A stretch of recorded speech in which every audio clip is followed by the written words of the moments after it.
Then let us discuss our last life process, excretion. So first we are going to discuss excretion in animals, that is human beings, and then in the plants. Now what is excretion? It is a removal of metabolic waste, toxins from the body. Different wastes are produced in the body due to the metabolic reactions. Like carbon dioxide, it is removed through the lungs. And then along with the carbon dioxide some water is removed during exhalation. Then sweat that consists of water and salt and some urea, they are removed through the sweat glands present in the skin. Some oily substances, oils, they are also removed through the skin. Then the problem is with the nitrogenous waste, means those waste which contain nitrogen, and the waste, such waste that is produced is the ammonia. Ammonia is highly toxic for the body and it cannot be retained in the body for the long time. So a special excretory system that is required to remove these nitrogenous waste. Nitrogenous waste, they are produced as a result of protein metabolism. Now, we can't remove ammonia from our body because removal of ammonia, it requires lot of water. It has to be diluted. So, only aquatic organism can afford the removal of ammonia.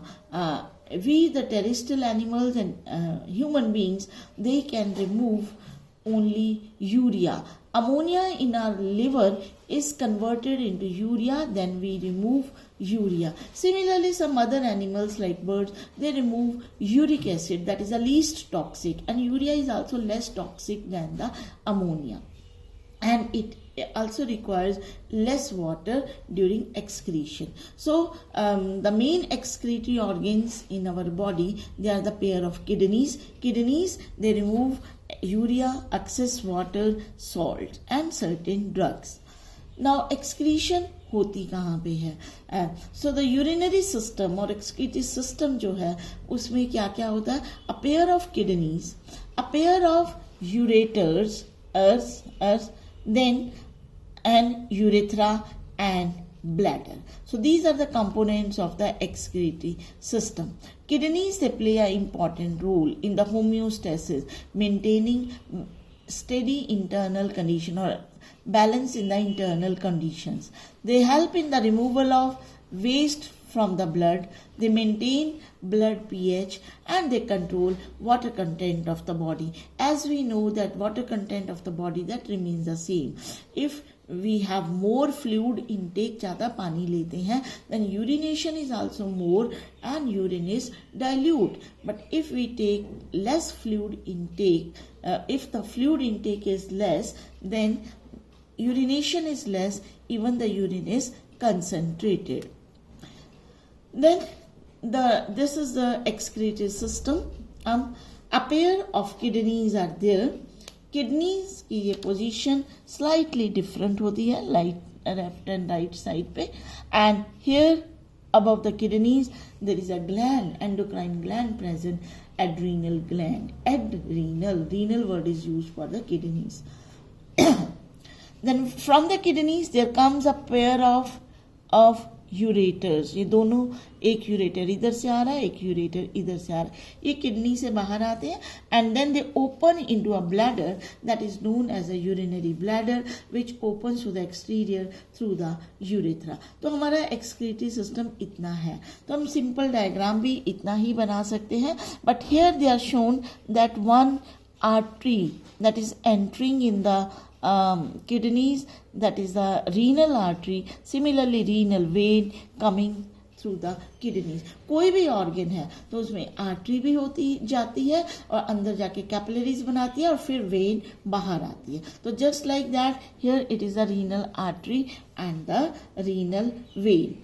Blood enters the kidney from the renal artery. तो सारी body से blood जो है वो इस artery से kidneys में अंदर चले जाता है. किडनीज में जो है there are present millions of small tubules जिनको हम कहते हैं nephrons और uriniferous tubules. What are the excretory unit जो है that is the nephron or uriniferous tubule. Through these nephrons blood is filtered. Wastes they are filtered out. These waste then they come through the ureters. तो ये ureters से इकट्ठे हो जाते हैं and they come to the urinary bladder.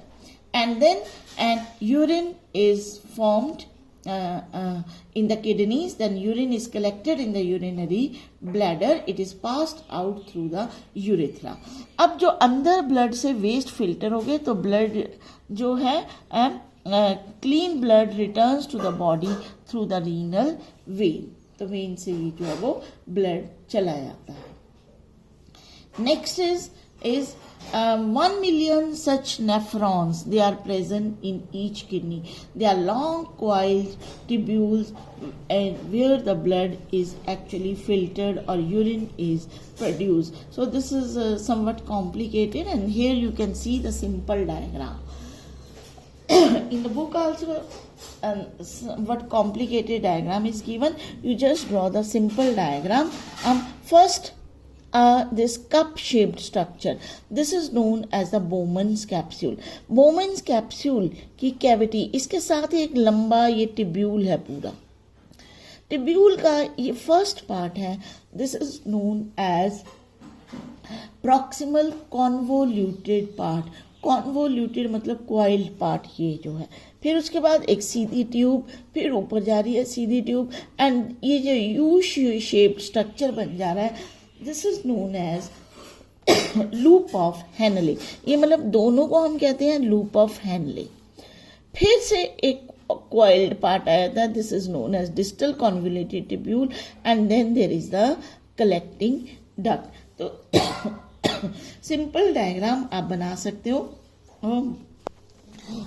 This is the Bowman's capsule. ये cup shape structure बनाया, and ये जो स्ट्रक्चर है this is the proximal convoluted. Convoluted मतलब क्वाइल ट्यूब्यूल, कॉन्वोल्यूटेड ट्यूब्यूल.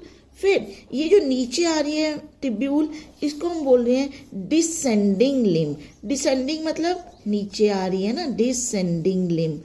ठीक है. और फिर इसके बाद ये मुड़ के फिर ऊपर जा रही है, this is known as ascending limb.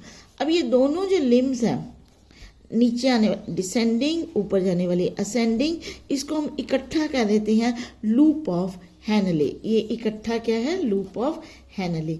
Again it form a convoluted part and then it is a collecting duct. फिर ये जो स्ट्रक्चर बताया, specially this part is simple. जो आपके वो कॉम्प्लिकेटेड डायग्राम है बुक में, ये नहीं समझ आ जाता. तो ये ऐसा है कि यहाँ से एक आर्ट्रियोल आ रहा है, जैसे ये अंदर आ रहा है इट फॉर्म्स ब्रांचेस. इन ब्रांचेस को हम कहते हैं glomerulus. Plural is glomeruli, singular is glomerulus. तो इसके बाद आपने इसको बाहर निकालना है. ठीक है, आप अपनी बुक्स में देख सकते हो. फिर उसके बाद आपको यहाँ पे बहुत कॉम्प्लिकेटेड सा डायग्राम है. इसमें कोई हार्ड एंड फास्ट रूल नहीं है कि कैसे बनाया है, बस आपने ये क्वाइल्ड स्ट्रक्चर बनाना है. कैसे भी आप क्वाइल्ड स्ट्रक्चर जो है इसको बना सकते हो. So this form you can say this, ये जो कैपिलरीज जो आ रही है ना बाहर, this form a network around this is tubule. तो जैसे आप पेंसिल से डायग्राम बना रहे हो तो you draw this coiled structure with a pen, तो ताकि आपको डिफ्रेंशिएशन हो जाए. तो this network of capillaries then it come out as the renal vein. तो ये बुक में डायग्राम तो बना पर थोड़ा सा कॉम्प्लिकेटेड है, तो इसको आप देख सकते हो. तो इस नेफ्रॉन में यूरिन फॉर्मेशन होता है. तो 3 मेन स्टेप्स हैं यूरिन फॉर्मेशन के. One is filtration, glomerular filtration, यहाँ से फिल्ट्रेशन होती है. Second is tubular reabsorption. Third is tubular secretion. यानी कि blood is filtered through here from the glomeruli. लेकिन ऐसा नहीं है कि जो यहाँ पे ये फिल्टर होके यहाँ पे ये आ गया, this is not the urine. इसको हम सिर्फ कहते हैं फिल्ट्रेट, क्योंकि इसमें बहुत सारी अभी काम की चीज़ें हैं, इसमें बहुत सारे यूजफुल प्रोडक्ट्स हैं, glucose, amino acid, it's many substances are present in here and along with the waste also. तो पहला स्टेप फिल्ट्रेशन। सेकेंड स्टेप क्या है कि हमने इन सबको रिमूव नहीं करना।